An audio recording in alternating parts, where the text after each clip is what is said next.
sexy fireman. So Jamal Bowman got the sentence of his dreams while a conservative gets jailed for memes. Last week, Democrat Congressman Jamal Bowman pleaded guilty to a misdemeanor charge for pulling a fire alarm to delay a vote in the House of Reps. I have to say, it's nice to see a Democrat pulling something besides Joe's finger. God. New video was released clearly showing Bowman pulling down emergency exit signs off the doors and then pulling the alarm itself. This stunt was so poorly planned, it's like he had help from Jussie Smollett. He says that at the time he thought it would open a door. Yeah, pulling a fire alarm to open a door. Just like how you hope flushing your toilet microwaves a burrito. There was an evacuation for 90 minutes, and the Capitol Police had to lock everything down. Things hadn't been that tense in the Capitol since Jerry Nadler assumed that he had only farted. To our democracy.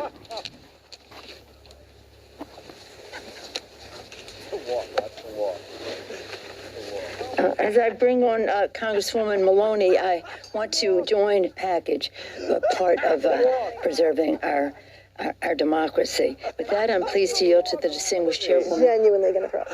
Oh, Jerry. A classic. But as for Bowman, well, you know, what he did was against D.C. law, and he's got to take responsibility for it.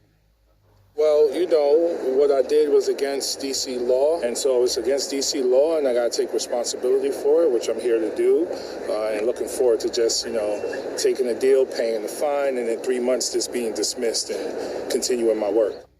How convenient for Bowman. Take a deal, pay a fine, and in 3 months it'll all be dismissed. And now, like everything bad that the Dems do, the media pretends it never happened. Meanwhile, a right-winger named Douglas McKay was just sentenced to 7 months for tweeting out Hillary Clinton memes in 2016 that falsely told people they could vote by text for her, which is clearly a joke. Dead people can't text. Years later, Hillary's still foaming at the mouth. I guess he was one of the main people running memes against me in 2016. But he went from that to running a very deliberate effort to mislead people about where and how to vote. Yeah. So it went from speech to action meant to subvert the election because thousands of people who they targeted through their algorithms, oh, I can text my vote for Hillary Clinton. Yeah. Thousands texted their vote. Oh, yeah, because they're idiots. No offense to Dems and other people with learning disabilities. But if you're dumb enough to fall for that, you shouldn't be allowed to vote anyway. Thank you. So this Mackey dude gets hard time for a meme, what feds call election interference. But when Bowman pulls an alarm and interrupts congressional business, he gets off with a slap on the wrist. But if a guy gets 7 months for a meme, shouldn't Bowman get something worse?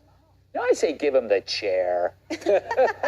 A nice leather one, so he can sit and think about the bad things he's done.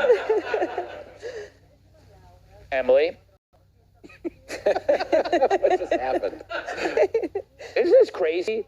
A guy in America goes to jail for a meme 7 months, and this guy gets off.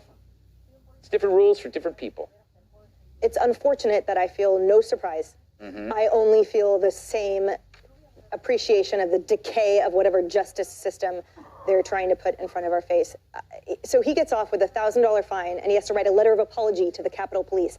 Never minding the multiple Capitol Police he walked by after he pulled the fire alarm and exited the building that he could have notified at that moment. Think about all the people that are currently rotting in jail with weirdly no access to any usual, you know, civil rights things and for January 6th. They were prosecuted under what he should be prosecuted for, which is obstruction of or interference with a legislative official proceeding. You brought up Jussie Smollett's case. He was prosecuted for 5 felonies that fell under crimes against the public. If filing a false police report is a felony in so many states and is considered essentially like a reduction of the import, and again, that crime against the public it's called, which is that we want to deter it. It is so important that we use police and EMS appropriately. This guy gets a $1,000 fine, so they're outside the building for 90 minutes, and I want my money back. My money paid all of their salaries while they were on the lawn for his stunning act. So have him pay all of that back, because we lost that time as citizens. This whole thing is such a farce. And to your point, the media has been displaying it and portraying it as, they called it like an odd event or the like. They don't even say, no, this guy would have gotten ripped apart if it was any one of us. Yeah, Jimmy, he's going to pay a small fine and write a letter. That's still harsher than DC's punishment for carjacking. Well, I do love that they're making him write a letter like he's 5. Yes. Like, are they going to send him to bed with no Xbox too? But it's so dumb.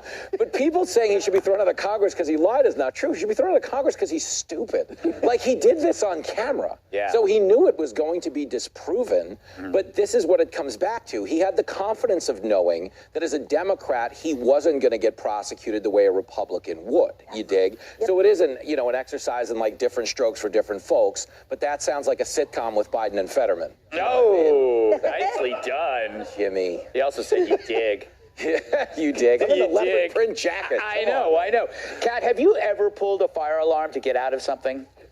No. No. You're a lawyer. Say no. I was trying to trick her. Why did he take the signs down? Yeah. Okay, good. I'm not stupid then. Evidence of guilt, yes. I don't know why. Did he think that like, oh, I don't want people when they see me pull the fire alarm to think that like I knew I was doing something bad. Yeah. They're gonna see you doing that too. Also, they said he was in a rush. He's walking so slowly. Like, he looks more relaxed than I ever have been in my entire life. Yeah, no. I've never been that chill. And also, he says he doesn't even look at the door. Yeah. He's like, I thought the fire alarm would open the door, but then he pulls it, and he doesn't even look back once. Uh-huh. So basically, I think he's lying. He might be on something. He looks how relaxed he looks. Yeah, it looks like he must have had a few pops before he went down. You know what? You kind of want to give him credit for the fact that he came clean on it. Nobody in Washington ever comes clean when he was had to go in and plead. He admitted it. That never happens, especially so he's like the biggest chump when it comes to like Democrats in Washington, because the more important, the larger, more serious point is that this is sort of the second prong. You have identity politics, you divide everybody by race, and then you apply the law unequally. Mm-hmm. And when you start to apply the law unequally, this is where people get to people's throats. Mm-hmm. And this is where people start hating one another. Mm-hmm. And I think it's all by design. I think that this is what politicians in Washington are looking for. They'd rather have us fight amongst ourselves than turn our ire towards them so they can continue with this wasteful war. Huh? And everything else. Yeah, crazy. Yeah, all right, before we go, here's a quick reminder. You can come see me on the next stop of my book tour. Yeah, it's still going. I'll be in Stamford, Connecticut this Sunday, in Albany, New York on December 3rd. I love Albany. It's the capital.